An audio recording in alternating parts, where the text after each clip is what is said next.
सदानन्दाम्भोधिः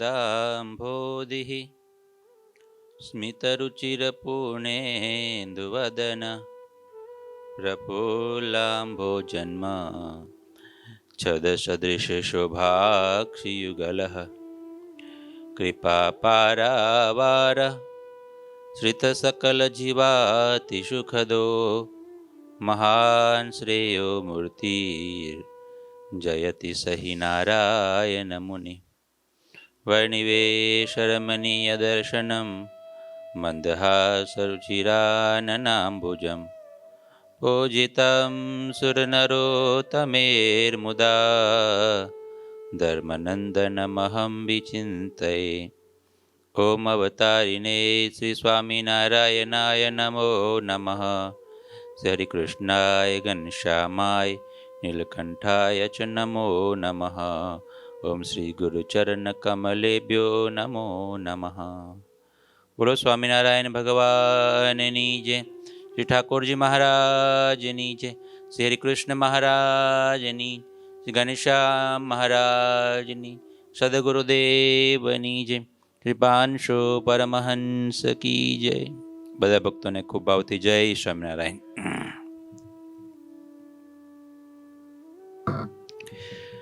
ભક્ત ચિંતામણી ગ્રંથની કથા ચાલે છે। પ્રકરણ 139માં આવ્યા છે।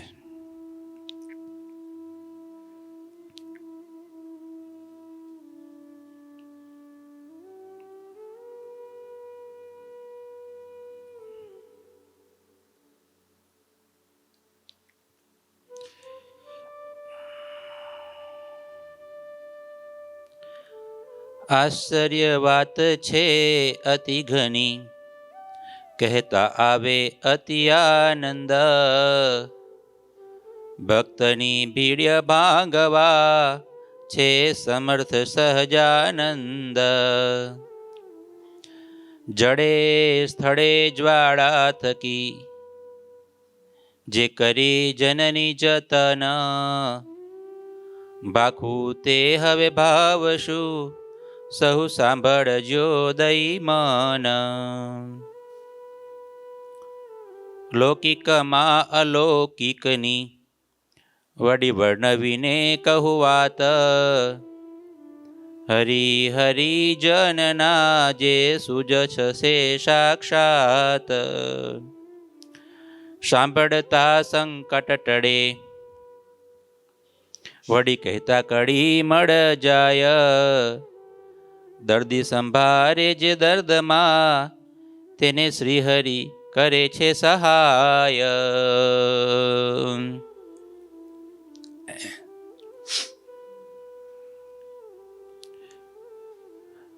નિષ્કુળાનંદ સ્વામી રોજ એક એક ભગતના પરચા આપણને કહે છે, રોજ એક એક વાત આપણી માટે લાવે છે। જેમ કોઈ માં હોય પોતાના દીકરા માટે રોજ કંઈક નવી નવી આઈટમ વાનગી બનાવી અને દીકરાને પ્રેમથી જમાડે કે મારો દીકરો આ જમે ને તો બળિયો થાય, તાકતવર થાય, પૌષ્ટિક થાય। એમ નિષ્કુળાનંદ સ્વામીને બધા ભક્તો પર વાલ છે। સંત તો માં છે, એટલે બધા ભક્તોને સત્સંગમાં મહારાજની મૂર્તિનું સુખ આવે, નિયમ ધર્મમાં બળિયા થાય, ભગવાનના માર્ગે ચાલવાનું બળ મળે। એટલા માટે સ્વામીએ એક એક ભગવાનના ચરિત્રો તો આગળ કીધા જ છે, હવે એક એક એવા હરિભગતને શોધી શોધીને એમના પરચાઓ, એમની વાતો સ્વામી લખે છે। કેમ તો કે આ સાંભળવાથી બળ મળે, આ સાંભળવાથી ભગવાનના માર્ગે આગળ જવાય। બીજી વસ્તુ એ કે ભક્ત ચિંતામણીમાં મહારાજે આ નિષ્કુળાનંદ સ્વામીએ મહારાજના ચરિત્રો તો લખ્યા, પણ જોડે જોડે હરિભક્તોના અને ચરિત્ર પણ લખ્યા।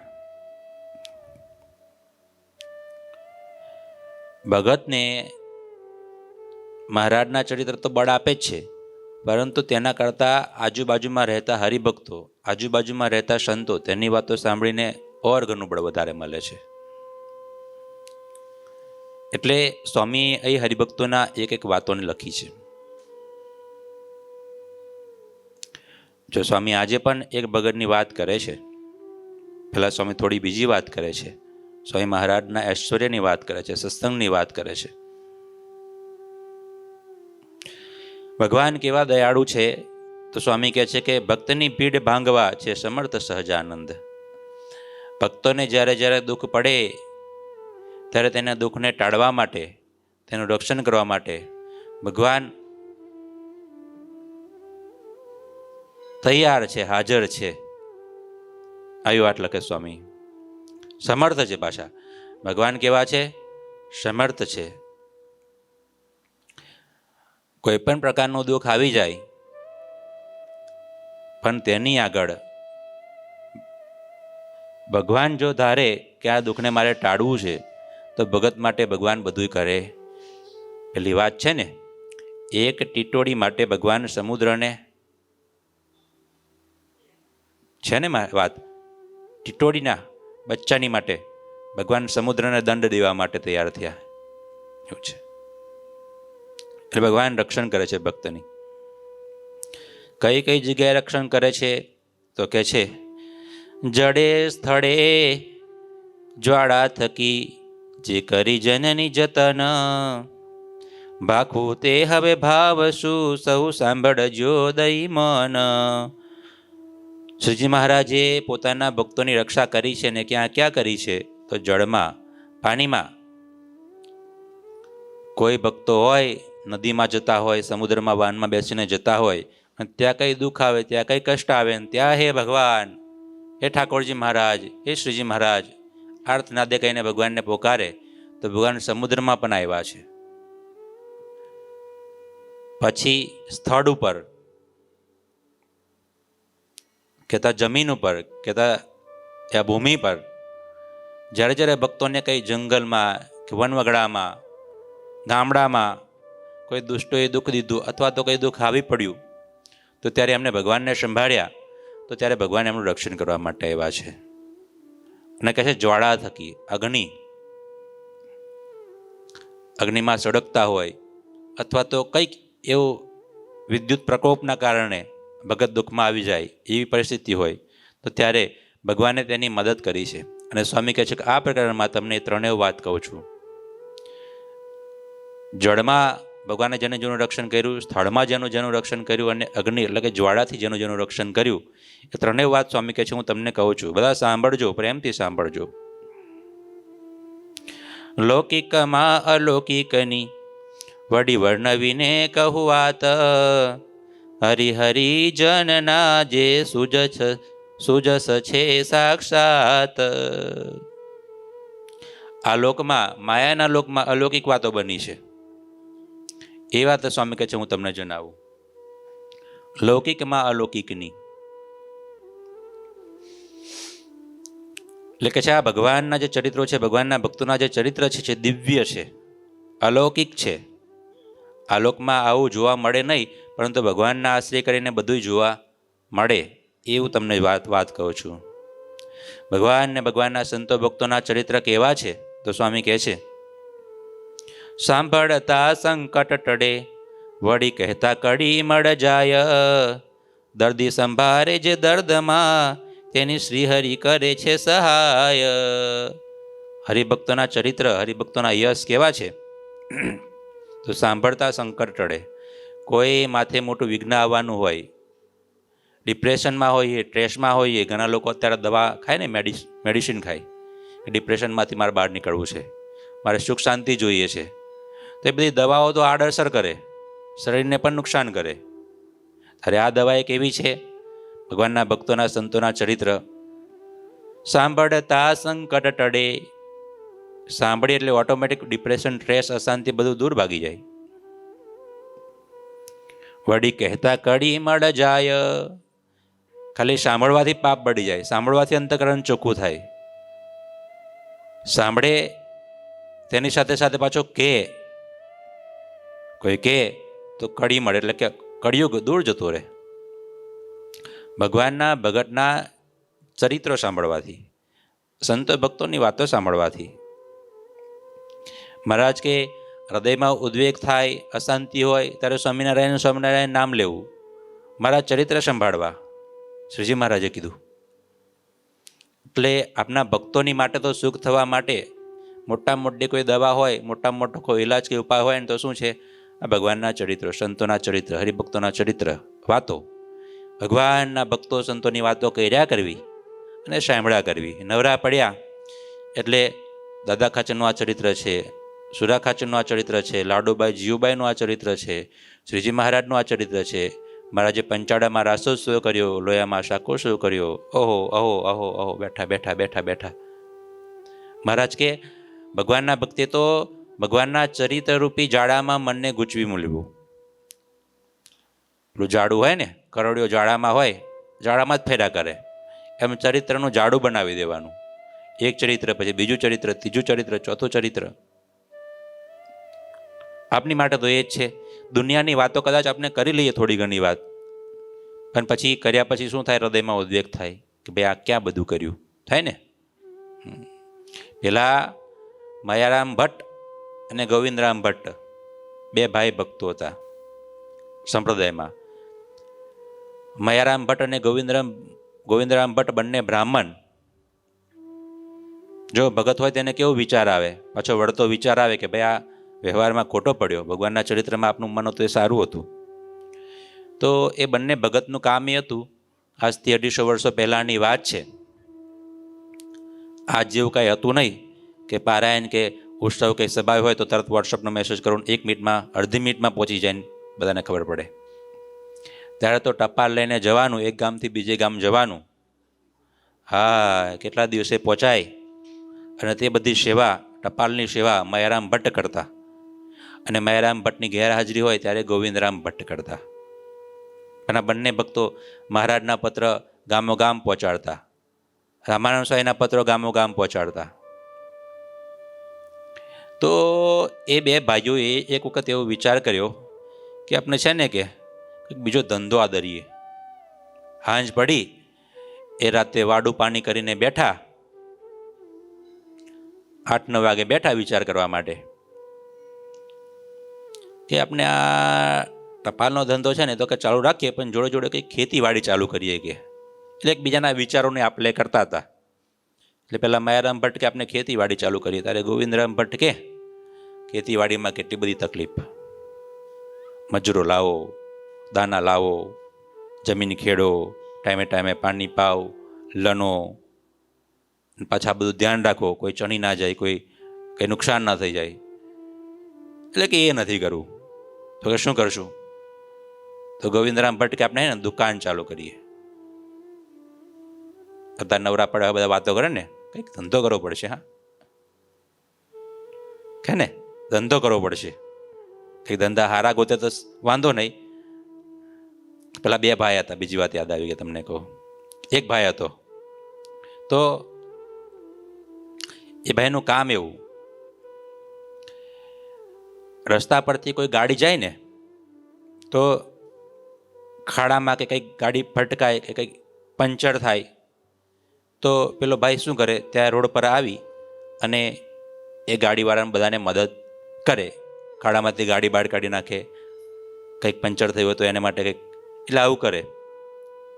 ગાડી નીકળે એટલે પેલો ભાઈ તરત હાજર થાય, ગાડી નીકળે એટલે તરત હાજર થાય ને. અને પેલા સામેવાળા ખુશ થાય એટલે કંઈક 100, 200, 500, 1000 રૂપિયા આપે પણ ખરા. એટલે એનો ધંધો સારો ચાલે, આમ કમાય. હા, તો પછી એક દિવસ એવું બન્યું કે ગાડી જતી હતી ને ત્યાં જ ખાડામાં ઊંડી પડી અને ફસાઈ ગઈ. એટલે પેલો ભાઈ આવ્યો દોડતો, અરે ભાઈ તમારી ગાડી ફસાઈ ગઈ, લાવો કે કાઢ દો એમ કે મદદ કરવા લાગ્યો. ને મદદ કરી અને પછી ગાડી ધીમે રહીને બહાર રસ્તા પર 2-3 જણાએ ભેગા થઈને મૂકી દીધી. એટલે પેલો ભાઈ રાજી થયો, લે કે આ 5000 રૂપિયા કે તને આપું છું. અને ભાઈ તું આ રસ્તા વચ્ચે આ તમે કરો છો શું? આમ રસ્તા વચ્ચે બધાની મદદ કરવા માટે ઉભા રહેતા કે બસ આજ, એટલે આજ એટલે બસ ખાડા કરવાના, ગાડી પડે એટલે મદદ કરવાની. ખબર પડી કે ના પડી? એટલે કંઈક ધંધો સારો ગોતે તો એ વાંધો નહીં. એટલે બધા બેઠા નવરા કહેતા હોય ને કે ભાઈ શું કરો છો, ધંધા કરો છો કે નહીં? એટલે આ 2 ભાઈઓએ ગોવિંદરામ ભટ્ટ અને માયારામ ભટ્ટે નક્કી કર્યું કે ચાલો ભાઈ કંઈક ધંધો કરીએ. એટલે પેલા કે ભાઈ હવે ખેતી નહીં, આપણે દુકાન ખોલીએ, એમાં મજા છે. એ ઓનલાઈન કરીશું, બેઠા બેઠા કમાઈશું. એટલે પેલા માયારામ ભટ્ટ કે ના ના, એમાં કંઈ મજા, સમય જાય છે. અડધો કલાક ખેતીનું વિચાર્યું, કલાક ખેતીનું વિચાર્યું, કલાક દુકાન પર ચર્ચા કરી. એમ કરતાં કરતાં રાતના 12-1 વાગી ગયા કે દુકાનમાં કંઈ મજા નહીં, આપણે કંઈક બીજો સારો ધંધો કરીએ. એટલે આમ કરતાં એક ધંધો, બીજો ધંધો, ત્રીજો ધંધો, એમ વિચાર કરતાં સવારના 5 વાગી ગયા. કુકડો બોલ્યો, ત્યારે પેલા માયારામ ભટ્ટ કે પેલા ભાઈ ગોવિંદરામ, હજુ તમને કે ધંધો ચાલુ કર્યો નથી. ત્યારે કુકડો બોલી ગયો, હજુ તો આપણે વિચાર કરીએ છીએ તેમાં જ કુકડો બોલી ગયો ને હવાર પડી ગઈ. જો ધંધો ચાલુ કરશો તો શું થશે? કે ભગવાને નહીં બજાય કે કેવા વિચારવાળા. જો ધંધાની ખાલી વાત માંડી, એમાં જ આખી રાત ભગવાનના સ્મરણ ભજન વિના વહી ગઈ. ભગવાન ભૂલાયા તો આ ધંધામાં પડશું તો શું થશે? એટલે કે આપણે મેલો પડતું બધું આપણે આજે કરીએ છીએ બરાબર છે, ટપાલનું કામ કરીએ છીએ ને કે. એટલે એ બે ભક્તો આવા વિચારવાળા હતા, માયારામ ભટ્ટ અને ગોવિંદરામ ભટ્ટ. મેં તમને શું કહેતો હતો? હવે ગોવિંદરામ ભટ્ટ અને માયારામ ભટ્ટ, ભગવાનના ચરિત્ર એ સુખરૂપ છે, એના સિવાય જગતની વાતો જે છે બધી એ દુઃખરૂપ છે ને આપણને ભગવાન ભૂલાવે એવી છે.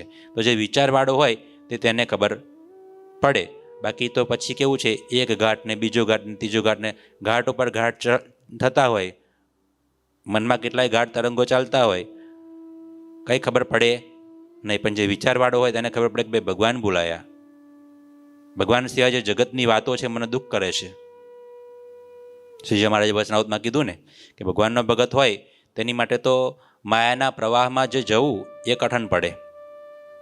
ભગવાનનો ભગત હોય ખાતા ખાતા જેમ પંચામૃતના ભોજન જમતો હોય, સરસ મજાનો દૂધપાક જમતો હોય ને વચ્ચે કાકરી આવી જાય, લાડુ જમતો હોય ને વચ્ચે કાકરી આવી જાય ને કેમ એમ થાય, કોઈ ડામ દે ને કેવી બળતરા થાય, એમ ભગવાન સિવાય બીજો ઘાટ થાય ને ત્યારે બળતરા થાય અને ખરાબ ને ખોટું લાગે અને દુઃખ લાગે, તો એને ભગવાનનો ભગત કહેવાય. પણ જગતમાં જ જેને મજા આવતી હોય, જગતની વાતો સાંભળીને જ જેનું ટેન્શન, ઘણા લોકો કહે ને મોબાઈલ શું કામ ભાઈ તમે વાપરો છો? અરે થોડી વાર ફ્રેશ થવા માટે. શું કરવા માટે? ફ્રેશ થઈ જવાય ને કે ભાઈ, એનાથી ફ્રેશ થવાય? મોબાઈલથી ફ્રેશ થવાય કોઈ દિવસ? એની અંદર તો કચરો જ ભર્યો છે.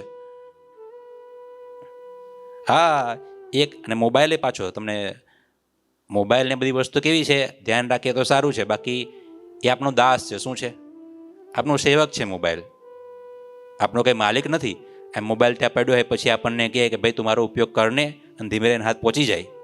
અને પછી લઈને કલાક ને 2 કલાક 5 મોબાઈલ આપણને કહે તમને ખબર છે ભાઈ તું કાનનો એમને એમ કેમ બેઠો રહે, મને ઉપયોગ કરને, એટલે હાથ ત્યાં પહોંચે. પછી કલાકોના આખી રાત ગણાતો ના જોવાનું જોવે, પછી કે આંખ દુખે, માથું દુખે, થાય જ ને ભાઈ. એના કરતાં કથા સાંભળો, શાંતિ થઈ જાય, પરમ શાંતિ. ઘણા લોકો ખબર, બહેનો બાઈઓ પેલું સાફ કરવા માટે ખબર તમને ન્યૂઝપેપર રાખે ને, ઘઉં ચોખા દાળ સાફ કરે, તો પછી દાળ ચોખા એમ સાફ કરતા હોય, ઘઉં ચોખા બધું સાફ કરતા હોય એમ, તો પેપર હોય, પેપર ઉપર ચોખા પડ્યા હોય, તેમ સાફ કરતા જાય ને ન્યૂઝમાં શું આવે એ પણ વાંચતા જાય.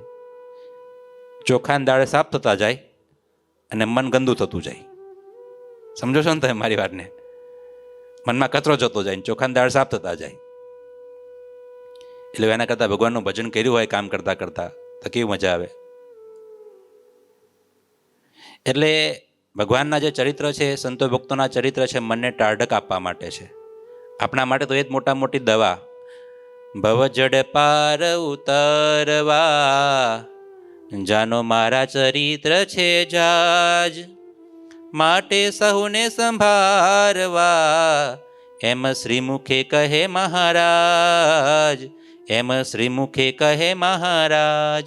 ભગવાનના ભગત માટે આપણે મંદિર આવીએ છીએ, પૂજા પાઠ કરીએ છીએ, સત્સંગ રાખીએ છીએ, પછી એમ માનીએ કે જગતમાંથી મને સુખ મળી જાય, કે એ બધી વાતો સાંભળીને હું ફ્રેશ થઈ જાઉં, તો વાત ખોટી.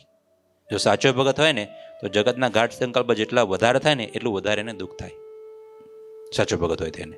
જો અર્ધ કચરો હોય તો પછી મજા આવે બી આવે, એમાં મજા આવે એને, કેમ કે પૂરેપૂરું શું કે ભગવાનમાં માન્યું નથી. એટલે ભગવાનના ભક્તો માટે, સંતો માટે તો આ સંસારને તરવા માટે, ડિપ્રેશનમાંથી દૂર થવા માટે, દુઃખમાંથી મુક્ત થવા માટે ભગવાનના ચરિત્ર છે, સંતો ભક્તોના ચરિત્ર છે. અને અત્યારે તો ટેકનોલોજીનો કેવો જમાનો છે, જો તો ખરા. તમે વિચારો, આજથી 250 વર્ષો પહેલાં જ્યારે કોઈ ટેકનોલોજી હતી નહીં, અરે લાઇટ બી નથી, વીજળી બી નથી, એ જમાનામાં બધા સંતો ભક્તો એ ખેતરમાં રહેતા હતા. પર્વતભાઈ તો એ મૂર્તિની સ્મૃતિ થતી હતી એમને. ઘરમાં રહેતા હતા તો એ મૂર્તિની સ્મૃતિ થતી હતી. આજે આટલા બધા ટેકનોલોજીના જમાના છે, તોય મંદિરમાં હોય તોય ઘણી વખત આપણે ભગવાન ભૂલી જઈએ છીએ, સંસારના સંકલ્પો કરીએ છીએ. થાય છે કે નથી થતું? થાય છે. તો એ બધા ભક્તોએ કેટલું ખપ રાખ્યો હશે ને કેટલી ગળે રાખી હશે ને. એ જમાનામાં આજથી 250 વર્ષો પહેલાં નથી લાઇટ, નહોતો કંઈક એવું, તો એ કેટલા બધા ગ્રંથો લખ્યા એ દીવાના અજવાળે રાતે રાતે જાગીને. ખપ અને ગરજ ના કહેવાય? અત્યારે આટલી લાઇટ વચ્ચે પણ આપણે એટલું નથી કરી શકતા. ખેતરમાં ભગવાનનું ભજન કરતા, અહીં તો પંખા નીચે બેસીને શાંતિથી ભગવાનનું ભજન કરવાનું છે, તોય અઘરું પડે ને જીવને. પેલું કહે ને કે નિંદા મનથી આકરું છે, પેલું વાત આવે છે ને, નિંદા મનથી આકરું છે આ બધું ભગવાનનું ભજન કરવું. ભગવાને ધાર્યું હોય કે એની પાસે ભજન કરાવવું છે તો થાય, જીવે ધાર્યું હોય કે મારે ભજન કરવું છે તો થાય. એટલે ભવજળ પાર ઉતરવા ભગવાનના ચરિત્ર જે છે સાંભળતા સંકટ ટળે. આપના દુઃખ દર્દ મિટાવવા માટે ભગવાનના ભક્તોના ચરિત્ર છે. કડીમળ ધોવા માટે, અંદરનો કુષ્ણંગ મેલ ધોવા માટે સારામાં સારો સાબુ આ ભગવાનના ચરિત્રો છે. દર્દી સંભારે જે દર્દમાં તેની શ્રીહરિ કરે છે સહાય. દર્દી કોઈ બીમાર હોય, પીડા હોય શરીરમાં, પણ એ જો ખાટલામાં સૂતા સૂતા, કેટલા ભક્તો છે એવા જે બીમારી હોય ને તો ખાટલામાં સૂતા સૂતા સ્વામિનારાયણ સ્વામિનારાયણ સ્વામિનારાયણ સ્વામિનારાયણ સ્વામિનારાયણ ભજન કરે, જન્મંગલના પાઠ ચાલતા હોય. બીમારીનો પણ સદુપયોગ કરે, બીમારીમાંય ભગવાનનું ભજન કરે. બાકી સંસારિત જીવોને તમે જો, બીમારી હોય ખાટલા પર પડેલા હોય, માન હોય, બાપને રોગ કકડને કેટલું થાય છે ને. હા, એવું થાય. પણ ભગવાનના ભગત હોય તેની બીમારીમાં પણ આ ભગવાનના ચરિત્ર સાંભળે ને તો અમૃત જેવું લાગે. અને બીમારી પણ એમ માને ભગત અને જગતની મય ભેદ જ એટલો છે. દુઃખ આવે ને તો એમ માને કે ભગવાનને ચાલો ભજન કરવા માટે સમય આપ્યો. બોલો, મોટી વાત છે ને. અને પેલો જે કુસંગી હોય, જગતના માણસ હોય, તેમ માને અરે ભાઈ મારો સમય બહુ બગડ્યો, બીમાર થઈ ગયો, આ થઈ ગયો, તે થઈ ગયો, કેટલા ખર્ચા. જ્યારે ભગત હોય તેવું વિચારે કે ભાઈ ચાલો સમય ઓછો મળતો હતો ને ભગવાનનું ભજન કરવામાં, તો ભગવાનને બીમારી આપી તો બેઠા બેઠા બેઠા એ હવે ભગવાનના ચરિત્રો નિરાંતે સાંભળીશું, ભગવાનની કથા વાર્તા સાંભળીશું, સારું સારું જોઈશું, સારા શાસ્ત્રોનું અધ્યયન કરીશું. ને સાચો ભગત, ભગવાનના ભગતને સાચા સંતો એવા બીમાર પડે ને ત્યારે એની બાજુમાં છે ને શાસ્ત્રો પડેલા હોય, સ્વામીની વાતો, વચનામૃત, કથાની કેટલી કેસેટો પડી હોય ને બધું સાંભળ્યા જ કરતા હોય. ફ્રેશ થવા માટે એની માટે આ જ ઉપાય છે. જો પર્વતભાઈ હતા તો પર્વતભાઈ હતા ખેતરમાં કામ કરતા હતા. તો ખેતરમાં કામ કરતા હતા, કરતા પેલી કોદાળી, ત્રિકમ કોદાળી જે કાંઈક હશે તેનાથી કામ કરતા હતા. તેમાંથી હાથોને પેલો જે ઉપરનું લોખંડ, શું કહેવાય એને, કોદાળી કે ત્રિકમ આગળનું જે આવે ને, હા, એ છૂટું પડ્યું અને આમ કંઈક કરતા હતા, પગ વાગતા રહી ગયું ને પગમાં જ વાગવાનું હતું પણ સાઈડ પર પડ્યું. એટલે પર્વતભાઈ તો ખેતરમાંથી સીધા ગઢપુરમાં પહોંચ્યા. ગઢપુરમાં પહોંચ્યા અને મહારાજે કીધું કે મહારાજ સત્સંગ સમાગમ કરવા માટે આવ્યો છું. અરે પર્વતભાઈ કઈ ખેતીવાડીનું કામ? અરે મહારાજ એ તો બધું ચાલે જ છે કે. પણ કેમ અચાનક? અરે મહારાજ જો એક વાત કહું, ખેતરમાં કામ કરતો હતો બરાબર, તો કામ કરતા પેલો કોદાળીનો જે પાવડો હતો એનું જે આગળનું એ છૂટું પડીને, જો મેં કામ કરતો હતો છૂટું પડી ગયું, મને વાગતા રહી ગયું, એ બાજુમાં પડ્યું. જો વાગી ગયું હોત, પગમાં વાગી ગયું હોત તો 2 મહિનાનો ખાટલો થાત કે ના થાત? તો કે થાત. તો કેટલો સમય અમે નવરાત બેઠા રહે ને, ખેતીનું કામ કોણ સંભાળે? તો કે તમારું રક્ષણ કર્યું ભગવાન, તમે મારું વાગતા બચી ગયું. એટલે કેટલો સમય કે પથારીમાં તો જવાનો જ હતો, કેટલો સત્સંગ કરવા આવી ગયો, સમાગમ કરવા માટે આવી ગયો. કેટલી મોટી સમજણ છે ને. બાકી કે વાગે તો 2 મહિનાનો ખાટલો પડત જ, પાકે ને કેટલાય પાટાપિંડી થાત ને ઘરે સુઈ રહેવાનું થાત. તો એના કરતાં સત્સંગ કરવા આવી ગયો મહારાજ, તમે મારું રક્ષણ કર્યું. તો એટલો સમય ભજન ભક્તિમાં. બોલો. સંસારમાં બંધાયેલા એ ભક્તો નહોતા, બહુ જ વિરક્ત. હા, સંસારમાં રહેતા ને, પણ પેલું પેલું પેલું પેલું પેલું કમળ હોય, કમળ પર પાણીનું ટીપું નાખો તરત ભીનું ના થાય, એનું ઊંચું અલગ જ રહે, પાણીમાં રહે છતાં અલગ રહે એમ. બહુ એ બધા સંતો, એ બધા ભક્તો જોવા જાય ને તો સંસારમાં રહેતા હતા, પણ સંસારનો જરાય એને પાસ હતો નહીં. બહુ જોને 18 પરમહંસો થઈ ગયા ને શ્રીજી મહારાજના સમજ. પેલા મહારાજે પત્ર લખ્યો, માચા સુરા સોમલા અલૈયા મૂળ નાજા માતરામાં મૈયા અજા જીવા. તો એ બધા ગામ ધનિયો હતા. સંસારમાં કઈ રીતના રહેતા હશે તમે વિચારો, કેટલા વિરક્ત રહેતા હશે તમે વિચારો. પત્ર લખ્યો, અત્યારે નીકળી જાઓ તો નીકળી ગયા. બોલો, એને સંસારને કેટલો અસાર કર્યો હશે. એટલે આ બધા ભક્તોના જે ચરિત્ર જે છે આપણા બધા માટે સુખરૂપ છે, આનંદ આપનારા છે. સાંભળતા સંકટ ટળે, વડી કહેતા કડી મળ જાય. દર્દી સંભારે જે દર્દમાં, તેની શ્રીહરિ કરે છે સહાય. ભગવાનના ચરિત્ર કેવા છે તો સાંભળતા સંકટ ટળે, કળિયુગ કડીનો મળ કહેતા અંતર પવિત્ર ચોખ્ખું થાય, સુખ થાય, શાંતિ થાય, અરે છેલ્લા અક્ષરધામ પણ મળે છે. આ ભગવાનના ચરિત્રનો આ ફાયદો છે. ભગવાનને કોઈ સંભાળી દે, ભગવાનના ભગતને કોઈ સંભાળી દે, કે કોઈક નાની મોટી લીલા યાદ આવી જાય ને તો એનું મોક્ષ થાય, એનું કલ્યાણ થાય, દુઃખ નાશ થાય. મહારાજ કે કંઈક કષ્ટ હોય, કંઈ પીડા હોય ને તો તમે લીલા ત્રોણને છેલ્લામાં છેલ્લા દંડવત કરજો. મૂર્તિ કે ઠાકોરજી ના હોય આપની પાસે તો લીલા ત્રોણમાં ભગવાન બેઠા છે એમ માનીને તમે દંડવત પ્રાર્થના વિનંતી કરશો તો કે તેમારે હું તમારી સહાયને મદદ કરીશ. બોલો,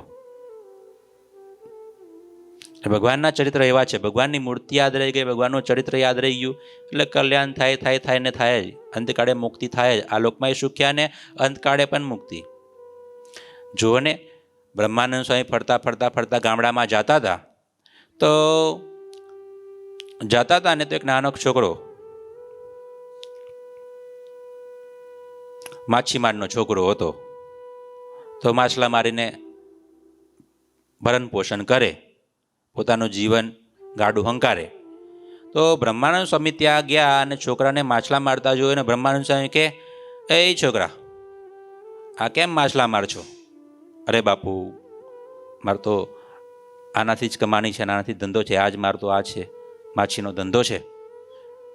એટલે કે સ્વામી કહે કે પણ માછલા મારવા એ પાપ છે, એ ના મરાય. કંઈક બીજો સારો ધંધો કર. 2 હાથ આપ્યા ભગવાને, 2 પગ આપ્યા, બુદ્ધિ આપી. ભગવાને આટલું બધું આપ્યું છે ને આપણને, ખોટા કામ તો કરાય જ નહીં. પેલા ઉમાશંકર જોશીની એક બહુ સરસ મજાની પંક્તિ છે, 3 વાના મુજને મળ્યા, હૈયું મસ્તક અને હાથ, જા ચોથું નથી માંગતો, બહુ દઈ દીધું તે નાથ. ભગવાન 3 વાના મુજને મળ્યા, હૈયું મળ્યું, મસ્તક અને હાથ, બહુ દઈ દીધું તે નાથ, બીજું નથી માંગવું. જા, ભગવાન તે આટલું આપ્યું છે ને, અરે બીજું કાંઈ નથી જોઈતું. હૈયું એટલે લાગણી આપી, મસ્તક એટલે બુદ્ધિ આપી, હાથ એટલે કર્મયોગ આપ્યો. બરાબર, આ બધું ભગવાને આપ્યું, ભગવાન બહુ દઈ દીધું, કંઈ ખોટા કામ કરવાની જરૂર નથી. આનાથી મહેનત કરીને કેમ ના કમાઈએ? એટલે બ્રહ્માનંદ સ્વામી કે ભાઈ, ભગવાને આ સરસ મજાના હાથ આપ્યા, બુદ્ધિ આપી, તે કંઈ માછલા મારાય? એના કરતાં કંઈ કામ ધંધો કર. કે હા બાપુ, એવું કરીશ, કંઈ કામ ધંધો કરીશ. બ્રહ્માનંદ સ્વામી કે સાંભળ કે, અને બીજું ખોટું કામ કરવાનું નહીં, અને સ્વામિનારાયણનું ભજન કરવાનું. તારા પેલો છોકરો કે કંઈ આ સ્વામિનારાયણ આ બધું આ હું કયું નામ કીધું? કે આમ આ તો બહુ મોટું નામ. કંઈક હલકું નામ હોય તો યાદ આપો, કે નાનું નામ હોય રામ રામ જેવું કંઈક હોય તો બોલો. બ્રહ્માનંદ સ્વામી કે સ્વામિનારાયણ, પેલો છોકરો કે કયું? બોલું પૂરું નામ ને યાદ ના રહે. તારે બ્રહ્માનંદ સ્વામી કે કામ કર, તને સ્વામિનારાયણ નામ યાદ ના રહે ને તો કે મારું પેટ યાદ રાખજે. કે સ્વામી હતા મોટા શરીરવાળા, મોટા ભંભલી જેવું પેટ, મોટું જોરદાર. આમ બેસે ને તો આવું મોટું પેટ, બહુ મોટું પેટ બ્રહ્માનંદ સ્વામીનું. તો કે જો બીજું કંઈ યાદ ના રહે તો કંઈ નહીં, કે મેં તને એક વસ્તુ કહું છું યાદ રાખવાનું, યાદ રાખજે કે તારું કલ્યાણ થશે. શું? તો કે મારું પેટ યાદ રાખજે, મોટું ઘોડા જેવું પેટ, મોટું ઘોડા જેવું પેટ.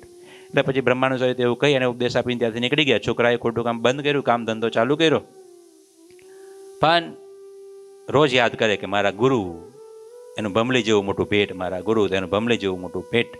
એમ કરતાં કરતાં કરતાં અંતકાળ એ છોકરાનો આવ્યો અને ત્યારે બ્રહ્માનંદ સ્વામી મહારાજને કીધું કે મહારાજ પેલા છોકરાને લેવા જવાના છે. મહારાજ કે એને સ્વામિનારાયણનું ભજન તો કર્યું નથી, મને યાદ તો કર્યા નથી. ત્યારે બ્રહ્માનંદ સ્વામી કે મહારાજ અને તમને યાદ નથી કર્યા પણ મને તો યાદ કર્યા છે, મારા પેટને યાદ કર્યું છે, લેવા જવું પડશે આપને, ચાલો. તે મહારાજને લઈને બ્રહ્માનંદ સ્વામી છોકરાને લેવા આવ્યા કે ચાલ કે અક્ષરધામમાં. બસ સ્વામીનું પેટ યાદ રાખ્યું એમાં, બોલો છે ને. અક્ષરધામ કેટલું સરળતાથી મળી જાય છે, પણ જીવને એવું કાંઈ યાદ નથી રાખવું. મહારાજે આવા સરસ મજાના વાઘા પહેર્યા છે, એ સંતો આવી સરસ વાતો કરે છે, મંદિરમાં આવું સરસ કામ થાય છે, એવું કાંઈ યાદ નથી રાખવું. એને યાદ રાખવું છે આજે કયું ફિલ્મ બહાર પાડ્યું, હા આજે પોલિટિક્સ કઈ દિશામાં જાય છે, હા ભાજપ છે કે કોંગ્રેસ, કોણ આગળ આવશે, પેલાના ઘરવાળા શું કરે છે, બાજુના ઘરમાં શું ચાલે છે, પાકિસ્તાન શું કરે છે, ક્યારે અણુબોમ્બ છોડવાનું છે, આવું બધું યાદ રાખે છે. ભગવાનના ચરિત્ર યાદ રાખવા નથી. અને પછી કે દુઃખ કેમ નથી ચડતું, તો ભાઈ તમે પેલું ઊંધી જગ્યાએ ઊંધી મેડિસિનને દવા લ્યો તો કેમ ચોખ્ખું થવાય, ના થવાય ને. એટલે ભગવાનના સંતોના ચરિત્ર એવા છે, યાદ રાખે તો મુક્તિ આપે, શાંતિ આપે, હૃદયમાં ડાઢું આપે. એટલે એ રાત દિવસ ભગવાનના ભક્તિ સંતોએ કરવાનું અને ભગવાનને એ જ કરાવવું હતું. મહારાજ વચનાવૃતમાં કહે કે ભગવાન કથા વાર્તા સત્સંગથી અમને ક્યારેય તૃપ્તિ થઈ નથી. શ્રીજી મહારાજ વચનાવૃતમાં કહે છે તમારે બધાએ પણ એ કરવું, એટલે આપણે કરવાનું છે. પેલો સ્વામિનારાયણ ભગવાનની જે શ્રીપતિમ શ્રીધરમ સર્વદેવેશ્વરમ ભક્તિધર્માત્મજમ વાસુદેવમ હરિ માધવમ કેશવમ કામદમ કારણમ સ્વામિનારાયણમ નીલકંઠમ ભજ ઘનશ્યામ મહારાજની જય.